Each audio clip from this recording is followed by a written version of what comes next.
Hey, Feminist Frequency Radio listeners, why don't you join our Patreon community at patreon.com/femfreak? You'll love it. Now, on with the show. She had 3 moms. Wow, their tampon budget must have been through the roof. Who thought that was a good joke?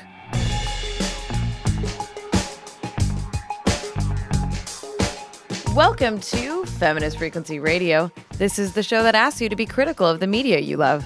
I'm Anita Sarkeesian, and I'm joined by my fellow celebrity chefs, Carolyn Pettit. Hello. And Ebony Adams. Give me that kanji. Today we're going to be discussing the new Netflix rom-com, Always Be My Maybe, starring Ali Wong and Randall Park. Hello. Hey. Starring Ali Wong and Randall Park and... well, don't worry, Michelle we'll get to that. We'll get to that. That's what I was doing when I put this script together. Okay. Daniel Day Kim. There's some people in it. There's some, yeah. You know what's funny is that I went to check IMDb to see who one of the actors, secondary characters was. And it says, Always Be My Maybe. And it says starring Keanu Reeves and Ali Wong. Yeah. And I was like, wow. Damn, Randall Park. Like, co-writer, co-creator of it, yeah. Co-star. Like there just got I don't know booted. if it was the official, there was like postings of the trailer on YouTube where like the thumbnail, was Keanu's face, like just Keanu's face. Yeah. That was like, so, obviously, but I mean, I understand they want to get eyeballs on this movie, and the Keanu Reeves brand is very hot right now. So, I don't necessarily blame them for that, but, yeah. Anyway, we're getting a little ahead of ourselves. How's LA these days? It's cold. Gray. Cold. Okay. No, it was warm yesterday. It's really dreary today, though. Are we really talking about weather right now? Well, I don't know. We can talk about the naps I'm about to take in this weather. I'm the only one. Like, it's weird to me now. The dynamic has shifted, right? It used to be 2 Bay Area people, one SoCal person, and now I feel like I'm the one who is left out of the majority weather situation. So I'm curious. I'm just But curious. to be honest, like, I'm so far north of the city. Sure. I'm Gamma Quadrant. Like, whenever you ask about LA, I feel like I'm faking when I give you an answer because I don't know what it's like in LA right now. I know what it's like in the Is fucking, the Bay Area its traditional freezing cold summer yet?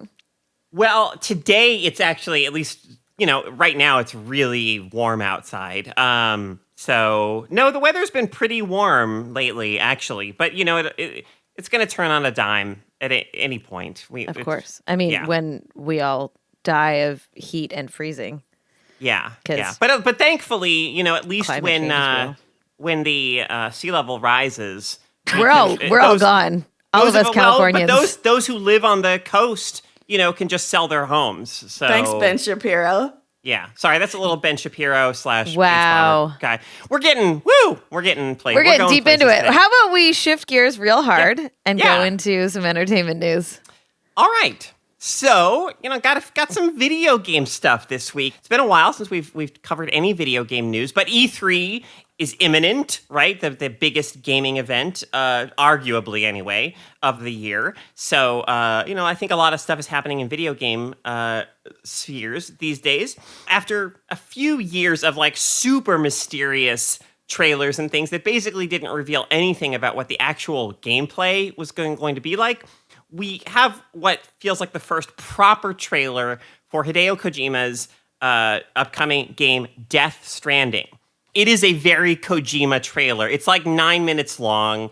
It's wildly absurd, as is the Kojima trademark. We learn about, the names of like the principal characters in this game from the trailer.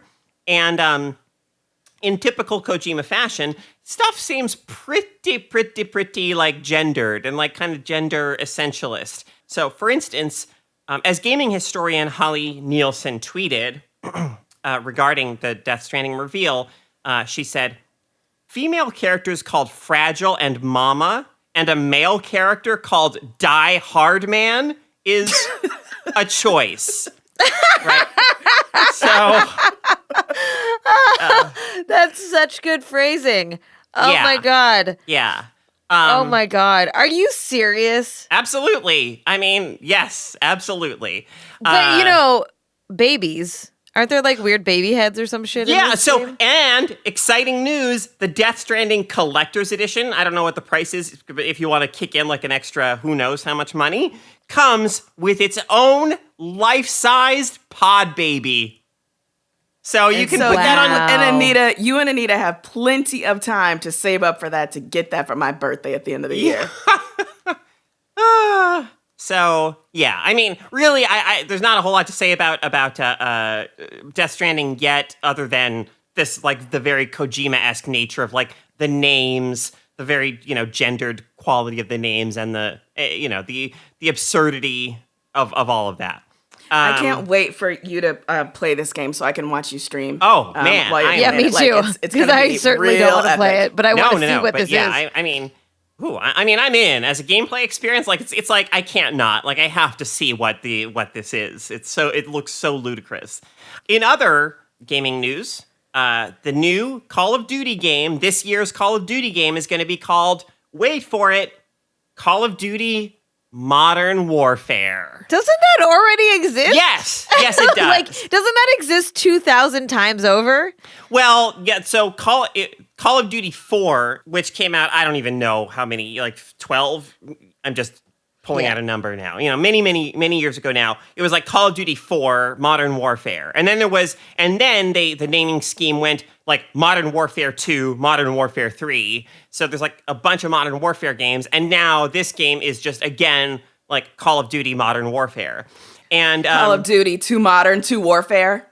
I feel like the video game industry is a fucking parody of itself at this point. It's like the pretty- the AAA part of it, you know, like, yeah, come on. It's pretty ludicrous. The official Are there website. inner characters with great names like Big Hard Man or whatever that dude's name is? No, Bolt McLarge Huge? Not quite. No, I mean, Call of Duty goes for like a more kind of like, I mean, they want to come across as a more, quote unquote, authentic experience. But the main soldier image fronting all the promo for the game is a soldier with a magnificent mustache. And that is clearly so there's a recurring character in the Call of Duty games named Price. And there are different prices. You know, there's like a Colonel Price in the World War II games. There's a Price in the Modern Warfare games. There's a Price in the Black Ops games. But the one constant they all have is a magnificent mustache. So looking at that, it's like, okay, that's the new Price. Wait, so it's a different price, but it's always a price? Is it like exactly. Doctor It's like Who? a connecting tissue. There's something in the recurring in the DNA of war itself, where there's always This is amazing. there's always a Price, a colonel, or whatever his rank is. There Price. is always a price, Carol. So from the official, I got nothing for that joke. Come on. We were still, listen, I was too blown away by how good it was. That's you. what happened. Thank you very much. the official website for the new Call of Duty Modern Warfare says this. The new Modern Warfare delivers an emotionally charged and intense campaign that shines a light on the changing nature of modern war. Expect a single-player experience that is edgy, culturally relevant, and thought-provoking. Oh, so get ready, culturally everyone. relevant. Yeah, what the fuck does that this is mean? gonna And be a game. is it a white dude that's the star of the game? Killing a Activision bunch is of brown calling it people? now. This is a war, a first-person shooter that actually has something meaningful to say about war. So, you know, when reporters in, 2 months or 3 months or when the game releases ask them about the inherent politics of the game, we can expect them to have something clear and cogent to say and not just pass off the old bullshit line of it's just entertainment and we're not making a political statement here. That's exactly almost certainly what's going to happen. But Yeah, let me set my watch. Yeah. Great. You got right. anything uplifting for us? Well, no. No, but, no. no. Real All right. quick, though. Give it to us. Real quick, we can talk about how... we were debating... at one point, we float ideas, like, what are we going to talk about on the podcast? One idea we floated and ultimately passed on was the new slasher horror flick Ma, starring Octavia Spencer. The director of Ma, Tate Taylor, said in an interview, he was asked by an interviewer, as a white male director, how did you think about putting yourself into a character like Sue-Ann and portraying the elements of race that exist within the film because it's embedded in the film. And Taylor's response is, how do you think race is embedded in the film? Because I don't see it that way. But I mean, like, even from the trailers, like, you have a black woman who is kind of terrorizing a group of largely white, like, teens. You know, like, race is there. So anyway, I think maybe Ebony at least expressed some relief that we took a pass on Ma so that we didn't have to deal with that kind of ignorance. But I'm bringing it up here anyway. I am probably, will see Ma not in the theaters, but we'll find someone who's pirating it and then just sneak over and watch through their window. I have had many reservations about this because I thought there could be something really interesting with the way this film tackles race and gender and class, clearly, and region. Like, if there is someone smart enough behind this could be a very uncomfortable watch, but uncomfortable for the best reasons. But then when I saw who the director was, it's the director of The Help, I was like, nope, not into it. Like, don't trust this dude at all. But the kind of, like, willful blindness demonstrated by the fact that this guy is like antagonistic with critics who say, like, oh, like, so how is race woven in and through this thing? For him to be like, why do you think there's race following it? It's like, dude, really? As if he's unprepared for this, as if it's, you know, completely out of the realm of, you know, the legible or comprehensible that people will have this question. Dude, what the fuck? You should not be allowed to make movies because clearly, like, these sort of larger questions, if you're this resistant to that kind of reading, which, by the way, is not subtextual at all, you don't know what the fuck you're doing. Also, did he not hear any of the criticisms of The Help? Like, is he like, oh. I don't think he has to, in the way that, like, white people in general, you know, creatives, can often choose to ignore those kind of criticisms, right? You know, they position themselves above those kind of considerations as if, you know, you can choose whether or not to take part in these discussions. And it's like, no, that's not how this works. But also, like, I love Octavia Spencer, but some of her choices lately just getting massive side eye. Because remember, she's one of the producers for Green Book. And it's like, yo, Octavia, we need to have some conversations. Not just one, but like a series. All right, let's take a quick break before we get into Always Be My Maybe. Hey, FemFreak crew. If you're enjoying the piping hot intersectional feminist analysis and pop culture freakouts we deliver on Feminist Frequency Radio every week, why not join our Patreon community? Head on over to patreon.com/femfreak to help us keep delivering all the feminist media analysis you love. And treat yourself to some of our great perks. Merch discounts, AMAs, bonus episodes, early access, even live events. That's patreon.com/femfreak. Do it today. Welcome back. Let's do this. All right, so in keeping with our new official policy of only talking about things that Keanu Reeves is in, I'm really here for this all of a sudden in my life. Although not after this. Okay, please let me continue with this intro that I've already butchered. This week, we're discussing the new romantic comedy, Always Be My Maybe. Ali Wong plays Sasha Tran, a rising star in the culinary world who moves back to her home city of San Francisco to oversee the opening of a new restaurant when she encounters Marcus Kim, a close childhood friend she hasn't spoken to in years. Their complicated history together makes reconnecting somewhat difficult, but this is a rom-com after all, so we know that not even Keanu Reeves can keep these two from ending up together. Spoilers! Yeah.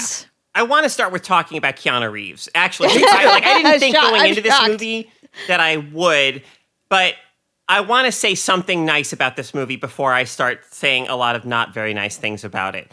I thought going in that Keanu Reeves was just going to be like a cameo, right? Like a little passing cameo, That's like a nice little, very brief, momentary surprise that, you know, was like nice, but didn't really have like much of an impact on the overall film. And like, no, I actually think Keanu Reeves is, you know, and is sadly in a way, far and away the best thing about this movie. Because he just seems to be having so much fun with his part. Absolutely. Keanu Reeves plays a, fictional, like, super pretentious asshole version of himself. And he is so good at it. Like, because he somehow mixes, like, he thinks he's being very kind and magnanimous, but he's a complete asshole about it all the time. Like, there's a great line where after they eat at this extremely expensive, posh, absurd restaurant, Keanu is like, whatever, I'm going to go get some air.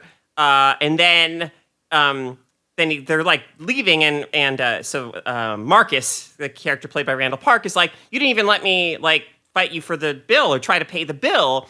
And Keanu is like, it was $6,400.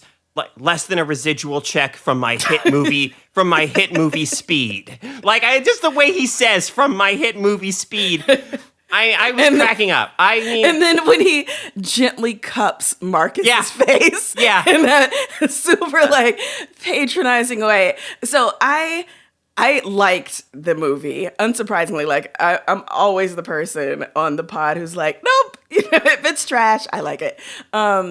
I liked it clearly a lot more than you and Anita did. But I do agree with you that like Keanu Reeves, it shifts into an entirely different weird gear once he appears. And the fact that he stays around for a bit, that, we don't get to cameo from him, but in fact, his appearance and what he represents, even once he's gone, like they keep bringing him up, Marcus writes songs about it, like in the very end, he talks about, the interaction with Keanu, like it just... You're in almost an entirely different movie once Keanu Reeves appears, and it was a fantastic movie. In this, like the whole restaurant scene had me on the floor from the reaction of Randall's girlfriend Jenny, like her slow motion, like oh my god when Keanu walks in, and then like her determination to pretty much follow him wherever he goes in the restaurant, and do whatever he does. Like she immediately starts to mirror his enthusiasm for the food. Oh my God, it was so good. And Nina, I actually did. I thought about you during that restaurant scene because you're such a foodie and like culinary traveler. I was like, I hope Anita gets to go to a restaurant where they have Beats by Dre headphones and she gets to listen to the meat. I mean, I have done something where you listen to sounds while you're eating. I know. That's shot like hold on. Keanu sobbing as he's eating, and then like looking up at the sky and saying, "I'm sorry," and then keeps eating. I mean, that is like that was really Keanu. That window of Keanu is the only period in this film that I actually thought it was funny at all. Like, okay, so I liked the part where Keanu walks in and you realize it's him and the reactions and that whole thing. And he's like going to say hi to the people at the table and shows up. End cameo. I hated everything else after that. Like, why did they make him an asshole? And why did he agree to be an asshole? And it was so bad. No, it was okay, yeah, you and I clearly don't see eye to eye on this. Like, the Keanu has a certain, like, reputation actually for being, like a really quote unquote nice guy in Hollywood. And I think that this was so sort of elevated, like so absurd that nobody is going to ever. I mean, obviously, who knows? Maybe some people, but to me, like I was fully in on the joke, right? I'm like, nobody. I don't think this is Keanu as he really is. So it's perfect. It kind of like is a weird mirror of what because. We sort of ascribe this kind of spiritual, sometimes quality to Keanu. And so when he first comes and meets with Sasha and she's saying things like, I miss your body, I miss this. And he's like, I miss your soul. I miss your essence. That was really cute. I thought that whole exchange was adorable. Like, it's, all of that stuff. And, him saying that his truth childhood... or dare, the game. Whatever. I fucking hated it. And I loved it. I loved so part everything. of this is also my issue with this movie. So as I was watching it, I text Carol and Ebony being like, I don't think we should talk about this movie. Like, I thought it was so horrifically awful that I don't want to publicly trash it. Like, I don't Right. feel like there's a need for me to do that. But I don't know how to talk about this without being like, holy shit, what was this dumpster fire of horribleness? Okay, well, I want and- to get into why you hated it because, like, Sure. is it because part of the reason why I loved it might be part of the reasons why you didn't like it, Anita, and I could be completely wrong, but part of the reason why I loved it is the ways that it both rigidly adheres to standard rom-com tropes, but then also plays with them. in I don't certain have a key problem moments. with I don't think the standard movie is rom-com perfect. tropes. I don't think the movie is perfect by any stretch of the imagination, but I think for what it sets out to do, I found it to be, very successful. I don't think Okay, it tried to so- be more than it was, and I appreciated that. Okay, I'm going to take back. I do have a problem with standard rom-com tropes, but I don't like hate rom-coms as a genre. Like I don't throw them out completely. I like this movie wasn't funny. It was So, the writing That's and an the dialogue. interesting thing to say, right? Like the movie Well, isn't let funny me finish, to you. Ebony. Like you asked me Go. what I thought. Like I thought there was literally like nothing funny about it. I thought the dialogue was terrible. I thought the acting was terrible. It was so painfully beating you over the head at every single moment. And I was like, I've watched Ali Wong stand-ups. Like, I think she's funny. I think she's a good comedian. But when I was like, oh, she like co-wrote this? What? Why? Like, how did that happen? The jokes were so like contrived or bordering on offensive or just like, the Bay Area stereotype of the girlfriend who, actually I thought had more character than anybody else, even though I hated her. Like, that is not what the Bay Area is like anymore. Like, it's not at all like that. So you're making a movie in 2019 and you're like, we're going to go to the Bay Area so we can talk about this shit. Like, that doesn't work. And then I felt like they had these moments where like the restaurant scene was so over the top, right? I don't have a problem with it being over the top. I have a problem with the fact that like that band was fucking dreadfully awful. And then everyone's like, this is amazing. And it was played so real that I was like, wait, are you being over the top? Or are you not? And then the restaurant is so over the top and you're supposed to feel like it's over the top. So the sort of continuity of the way that comedy and exaggeration was played out, like was so all over the map that I was like, what are we supposed to be thinking at any given moment here? So my reasons for disliking the film, I overlap with Anita's, but they're a little different. So let me say my piece as well. First of all, though, I want to be very clear. Like, we never pick, maybe with the exception of Ready Player One, we never pick a thing to talk about, like, with any intention of going into, like, dislike it or tear it down or whatever. Like, we saw the trailer for this. Ebony and I, in particular, I think were, like, excited about it. We thought it looked great. Like, and so there is, for me, that reluctance, because I see a lot of people on Twitter, Asian people, particularly like saying like, here's like Asian excellence, like, and I don't in any way, like in any way want to sort of like, my feelings about the film are my feelings and they should not in any way diminish like the validity of that or anyone's like experience of that. And like, I absolutely appreciate stuff like, people saying like, oh, like when you see Spam in the cooking early on, like this is like authentic and it has all these authentic details. And I think that's, fantastic. Like, I'm absolutely all for that. My like fundamental problem with the film is that for a rom-com to work for me, like I have to want the two central leads to get together. And I thought throughout most of this film that Marcus was terrible. And I get that maybe he was fundamentally like a nice guy who is acting like an asshole as a way to cover up ways in which he's been hurt or he's guarded. But at a certain point, being a nice guy who acts like an asshole and just being an asshole, like at a certain point, there isn't much difference. And so like every conversation between them, I'm like, I would want him to be more like supportive or sensitive or like take an interest in Sasha or do something to like that I felt was like warm and compassionate. I wanted to feel some chemistry between them.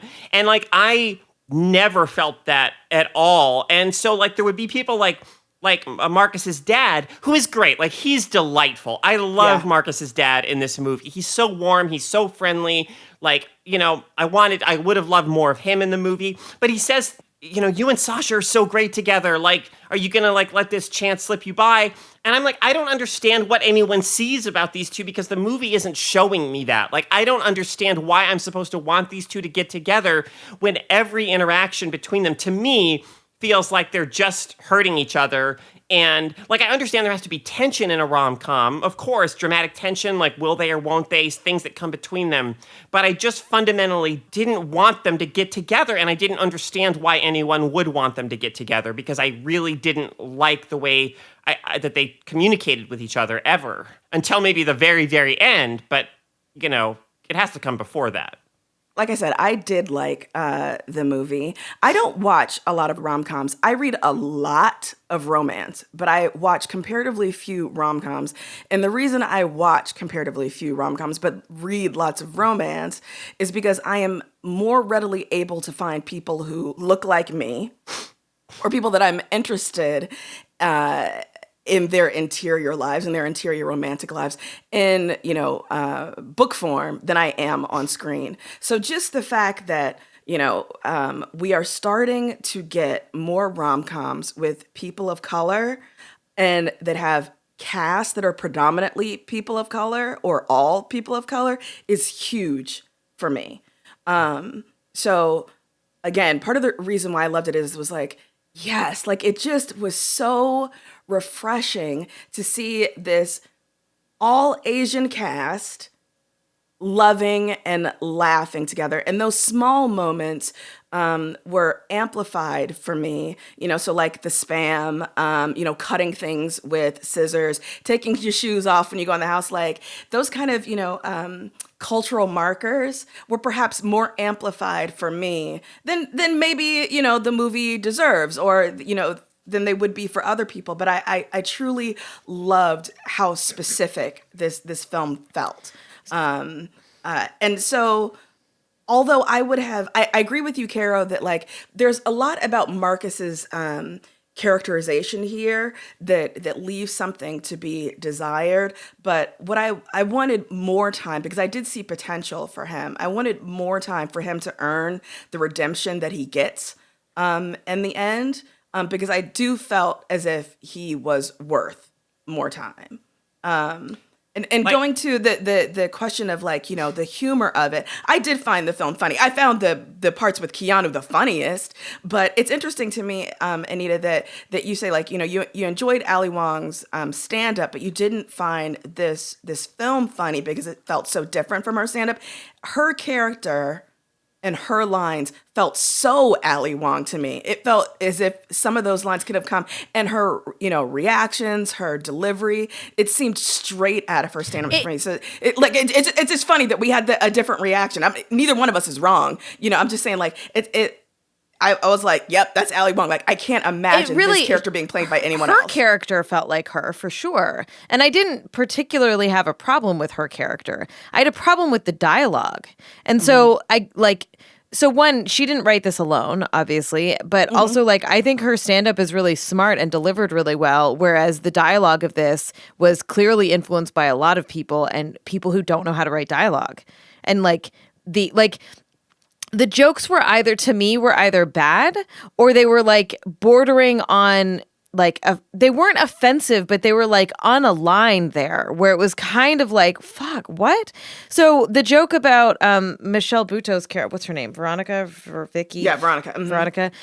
Where they're talking about like what to buy her baby. She says, I'm doing a non-binary gender situation, so just buy me gray baby clothes. I'm like, that's not funny. Like, and especially if you're talking to a general audience that might like actually think that, who's like, oh, well, if we're trying to not gender babies and put them into these like colored, like these categories of like pink and blue, I find the joke really, it perpetuates ignorance instead of trying to comment on it or like make it. Again, my reaction to that line was because I, followed Michelle Buteau. I like her I like her as a comic, etc. And perhaps I again am, giving it too much credit, but it was a very kind of like it was a sort of hyper aware delivery. But I don't think that the line. audience, I agree. That very well may be the case. I'm saying just, for me, I understood it. I also just want to clarify so. that, like, part of what you're talking about, Ebony, about like the value of who gets to be in a traditional film like this is why I didn't want to talk about it, because I didn't want to talk shit on a film that is really like, there's the people who, like, there are people who made it, and the people starring in it are people of color, people who don't necessarily historically have seen themselves reflected in films like this. So I don't want to sit here and be like, that was garbage. That's I totally get it, and I admire that feeling. But we all, I think, are actively trying to move us towards a point where people of color, people from any marginalized background, we have so much inclusive media that we also get to have mediocre things, shitty things, whatever, right?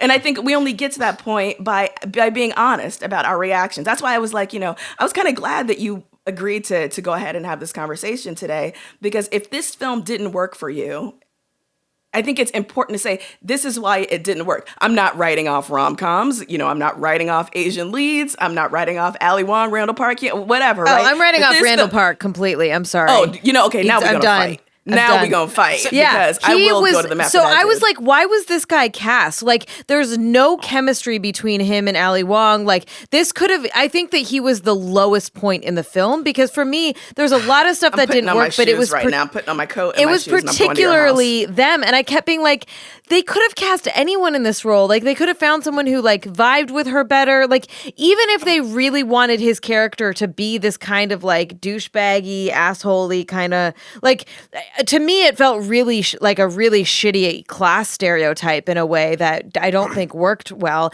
But regardless, they could have found someone that, like, I did not believe their relationship and their chemistry at all. For me, I find Randall Park very likable, or I think he has the potential to be very likable. For me, he was 100% let down by the writing, which is his own. He did. Like, he co-wrote it, so it's kind of his own writing. But still, like, I can see him being great in something. Sure. Let me Maybe.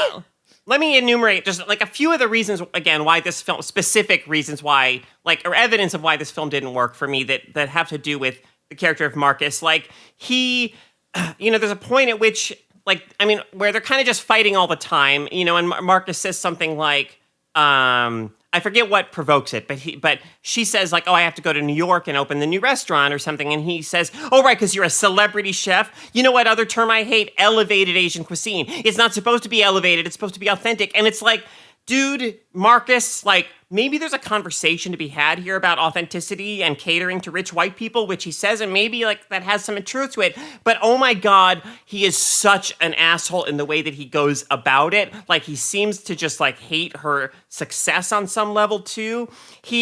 When she talks about maybe having a baby on her own, like, he is so fucked up to her about that. Like, just so fucked up. And so, like, I mean, and then, like, it's as if the two of them they're supposed to be in this, like, happy relationship phase where they've finally gotten together, but they haven't even talked about the New York trip. Like, to me, these are all just, like, red flags, and it's like, oh my God, these two would be terrible together. They don't communicate well at all. Like, nothing to me about this relationship seems right or like it makes sense for them to be together. And so I just couldn't see why, again, I just couldn't see why I'm supposed to, like, root for them to end up together.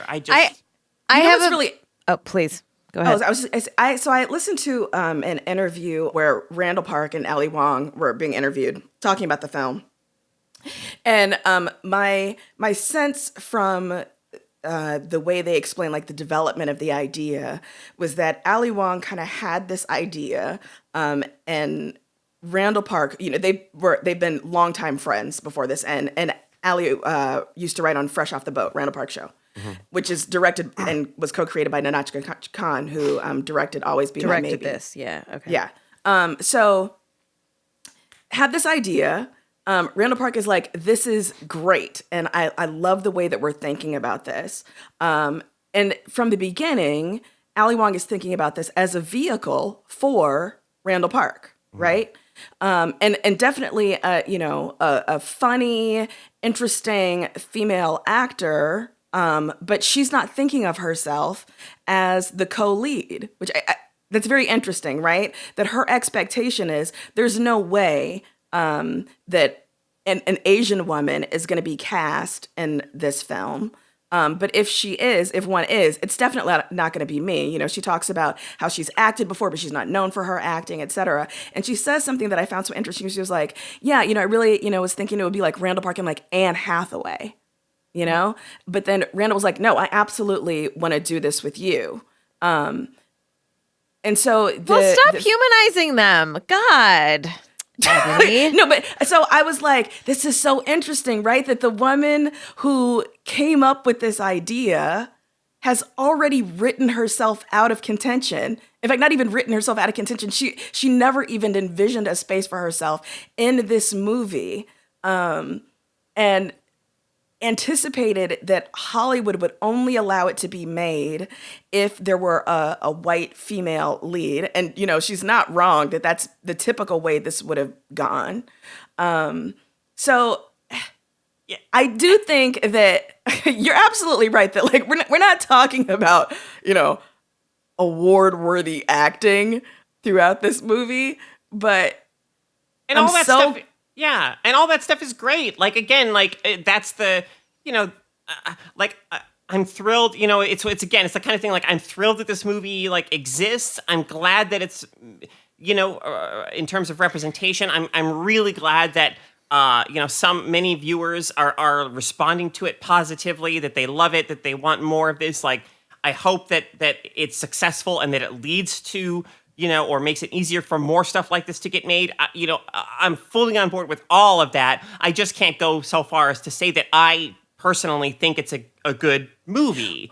The reason why this film, perhaps, I'm more inclined to let it be what it is that for me, Sasha is Ali Wong, Marcus is Randall Park. I am not able to divorce the characters from the actors who play them. And this is absolutely true of Daniel Day-Kim and Keanu Reeves and this and whatever. So my affection for this film is because I have affection for those actors, those writers, those comics, etc. Right? So yeah, I will fully cop to the fact that I'm going to let this thing cook, that this thing is more interesting to me perhaps in the theory than the execution. But I just have such warm feelings for all of these people. And I cannot get past how absolutely wonderful it is to see these faces on screen. I was overjoyed to see them living and loving and laughing. I can't get over it. I'm unable to perhaps be as sufficiently critical as I would like to be, because just the fact of its existence is still such a revelation and gift for me.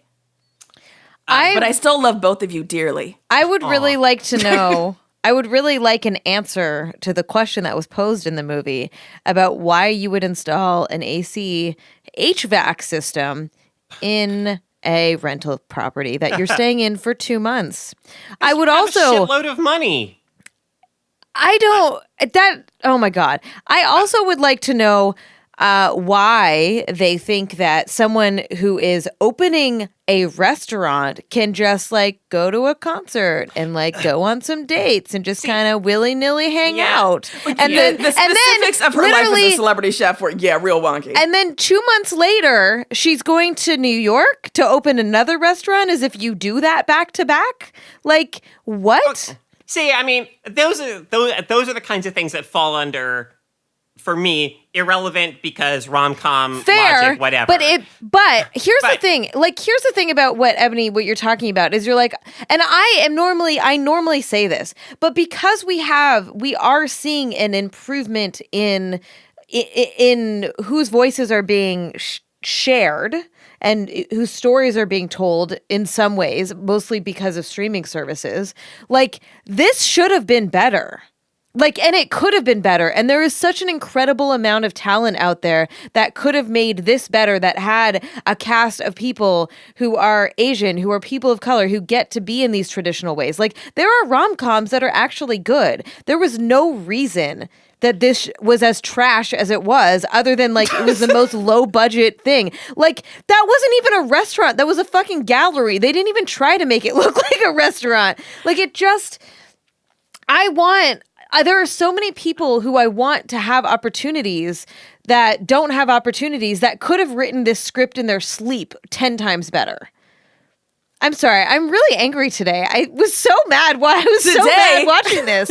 Like, I'm really struggling with this idea of like, how long do we go where it's like, well, it's okay because we want to highlight certain voices. So it's okay if it's kind of garbagey, and like, it was great to see ourselves reflected. And like, to me, the opening sequence was like, yeah, there are different kinds of Asian people. Could we make that any more clear?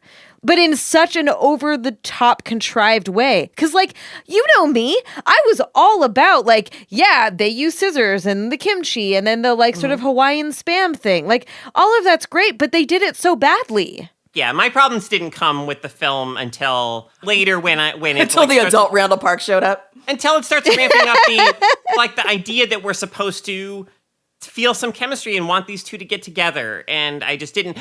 Can we at least briefly mention the joke about the handicap placards?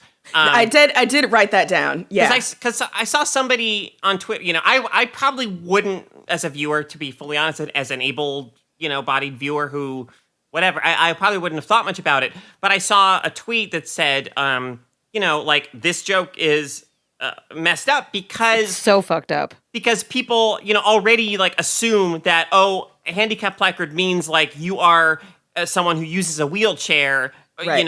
And if you get out of a car with a handicap placard and you're not using a wheelchair, then like the perception is you are not, you do not qualify. Like, you're exploiting the system rather than like, and yeah, like it does seem to, the joke does seem to totally fall in line with that. I'm glad this movie exists. I hope its impact is positive, et cetera, et cetera, et cetera, et cetera.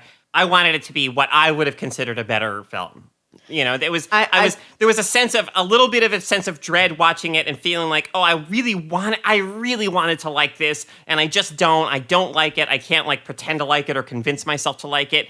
And I was looking forward to having wonderful things to say about it on the podcast. But then I'm like, oh no, I don't actually think this movie is good. So yeah, like she had 3 moms. Wow, their tampon budget must have been through the roof. Who thought that was a good joke? No, that is legitimately a terrible joke. But before we wrap up this discussion, can I just say some things that I loved? Okay, quick. 1, Daniel Day Kim acknowledging the sex symbolness of that hot ass 50-year-old. Yes, here for it. The poster for Handsome Boy Modeling School in Marcus's room, absolutely loved that. Oh my God, I missed that. So good. In fact, the music selection in this film, absolutely loved it. I didn't understand how they could afford getting some of it. Like, it ended on Mariah Carey. I was like, this low budget thing can afford. Well, Netflix got all that money. And speaking of Netflix, I love that in one of Randall Park's songs, he shouts out Ted Sarandos. That is such a such a ridiculous ass call out, right? Ted Sarandos, COO of Netflix, but like certainly not someone with like a lot of, cultural sort of, name cue power, but I just love notice that. Right? Like it was just, oh my God, that music, that band. God. Can we stop talking about this movie? Jenny, Marcus's girlfriend, the fact that she has those paw tattoos on her breast God. Eve, so great. Okay. Totally Eve. The lavender sugar bubbles in the restaurant, the way that Jenny chases home with her mouth. I was like, I absolutely would do that. That shit was amazing. I was like, I would be okay with that if a restaurant did that. Yeah, exactly. This is what I was saying. Like that whole scene in the restaurant, I was like, I want to be in a situation like this with Anita because I know she's been in restaurants where they are absolutely taking chances. Now, not the kind of like ludicrous, experimentation, like we're experimenting with time, at least not in that kind of, bullshit superficial way. But, before molecular gastronomy became a parody of itself, the kind of thought and creativity that underlies that is actually worth celebrating. And I do think that, like, Marcus's offhand dismissal of what Sasha does, I do think the film tries in some way to hold him to account or indicate that, like, this is bullshit. So, walking through one of the venues, and the cater waiters are like, hey, try this. And without even trying them, he's like, hell no. And it's like, no. Like, dude, you don't get to be that dude, especially, if this is the woman that you profess to love. Whatever. I have a whole host of things that I loved. If anyone's interested, you ain't. Hit me up on Twitter, and I'll send you the full list. Well, we can also talk about it in the bonus, since you don't want to hear me ramble. Spent the whole time talking about how much I hated this movie. Let's take a little break, and we'll be right back with our weekly freakouts. All right, y'all, it is now time to talk about what's been thrilling us, moving us, upsetting us, or infuriating us this past week. Can I talk about this movie as my freakout? Because it definitely infuriated me. No, you have to talk about it in the bonus. All right, Carol, what's your freakout this week? All right, I'm copying off of Ebony because this was her freak out, I don't know, recently. No, it can't be Fleabag because that was going to be mine. Oh, well. All right, yeah, fine, go. So we should have an episode about Fleabag is really a collective what I'm freak out, yes. Yeah, so I obviously season 1 or series 1, as I guess they say in British shows, came out a few years ago. I heard a few things about it. Didn't watch it. And then series 2, which is, I guess, the final series of Fleabag, recently debuted. And Ebony said some good things about it on the podcast on her freak out recently. And man, wow. Like, wow. After the first episode, I was like, that was my feeling. But exactly same.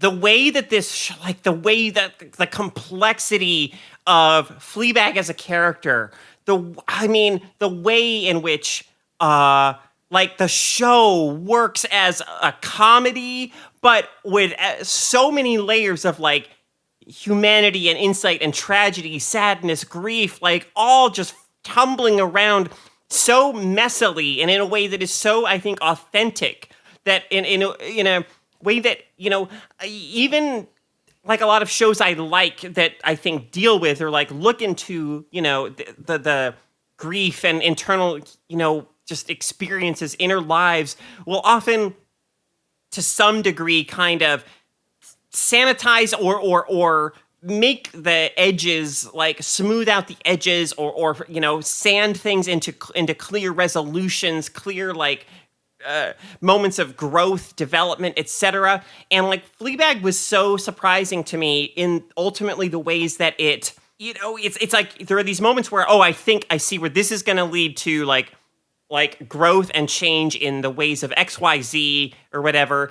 And it's not that there is no character development or no growth whatsoever, because there absolutely is, but it's just never like the kind of pat, neat, like formulaic at all kind of development that I think we're accustomed to. Like there is something remarkable in the committed kind of messiness and interiority of this show, and the way that Phoebe Waller-Bridge is able to say so much with a look at the camera, like astounding to me.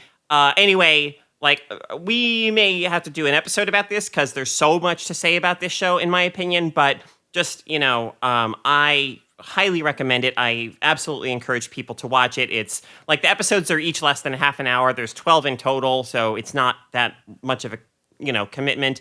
Fleabag is the real deal, y'all. It's good. Phoebe Waller-Bridge is one of those people whose talent honestly kind of scares me. Like, the woman is 33 years old, right? And has accomplished so much and of such quality. and variety, and not just as a writer, not just as a producer or showrunner, but as an actor, like she's the real deal, and it, like I said, it's honestly a little bit scary how talented she is. I'm going to come in with my freak out because I'm just going to piggyback off of Carolyn. Right on. Unless we actually do an episode about this. But I had the exact same experience, Carol. I watched the first episode and was like, meh, I don't know about this. This isn't really my style. I don't really like shows where you kind of hate everybody and, blah, blah, blah, whatever. And then Ebony was talking about it and a bunch of other people were talking about it, so I gave it another chance and I was like, oh, this is really good. I think season 2 is stronger, although I still enjoyed season 1. Series 1. I think I want to mention it actually here in this episode because they do the sort of amplified exaggeration in a way that I think Always Be My Maybe tried to do and failed at, where Fleabag was very successful. Like the father and the sister and Olivia Colman's character. Yeah, the godmother. All three of them, although her a little bit less, their like issues that they have and the way that they play out, the exaggeratedness of it is so perfect. Like it's a the comedy of it and the deep intensity of it work really, really well. I love the sister's character, Claire. I think, and in season 2, she really shines in just whatever is happening there. I'll also say that the very last scene was fucking incredible. It was so incredible. What a brilliant ending. Yeah. Right? So I didn't know, well, just real quick, watching series 2, I didn't know that it was the last series. I kind of went into that thinking, okay, this is the series, the finale for this season, but there may well be a Fleabag 3. And then it does something with the ending that feels so appropriately no, this is where your time together comes to an end. And I had to go online and look. I was like, oh, God, no. And it's oh, that's the end of the show. But I'm like, I couldn't help but admire it for being willing to end after 2 series and nailing that final scene is just, it's so good. Yep. It's an amazing show. Although I have to say, Anita, one of my very few critiques of the show centers around, and I love Olivia Colman. We've talked about how much I love Olivia Colman and how much I do love her character, the character of the godmother, who becomes the father's wife. But one of the few things I take issue with is the characterization of modern art and the kind of modern art world and the vapidity and insipidity of modern art, because the exaggeration there didn't work for me.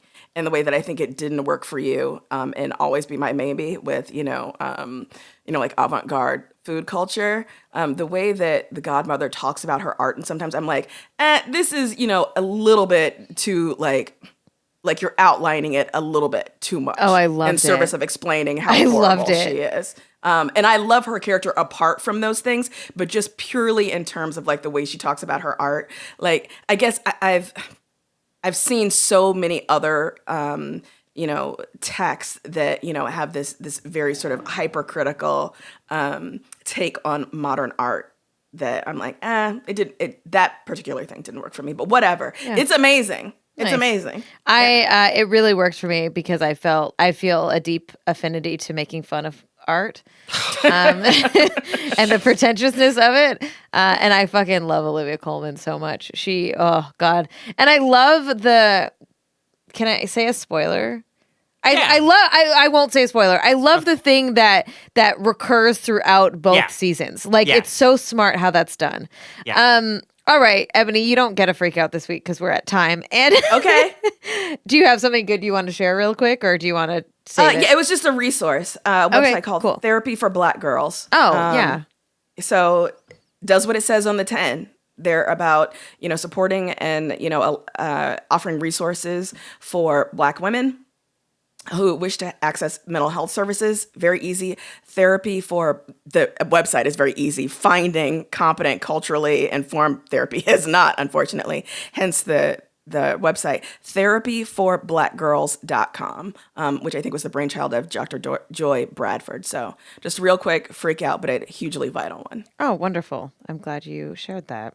FYI, everybody, we got t-shirts for sale. They are almost not for sale anymore because they are limited run. So if you would like to get those, please head over to dftba.com/femfreak. And if you are a backer of this podcast, you get 10% off all of our merch.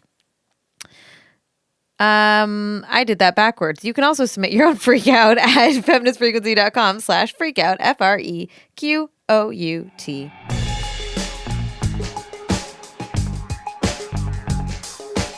All right, y'all. Thanks so much for listening to Feminist Frequency Radio. Stay tuned for the Freakin' After Party, which is only available to backers of this podcast, which you can learn more at and become one at patreon.com/femfreak. This show is engineered by Rob Pera. Sarah Norales provides technical support, art by Jamie Varon, and our intro music is by Phil Circus. You can find us everywhere great podcasts are found. There's probably some not great podcasts too, but we're definitely not one of those. If you haven't yet, go to iTunes and subscribe, rate, and review us. You can follow us on Twitter, Instagram, and all the social medias at FemFreak. Join us next week for another feminist dive into pop culture. Thanks for listening. Later. Give me that kanji. Bye.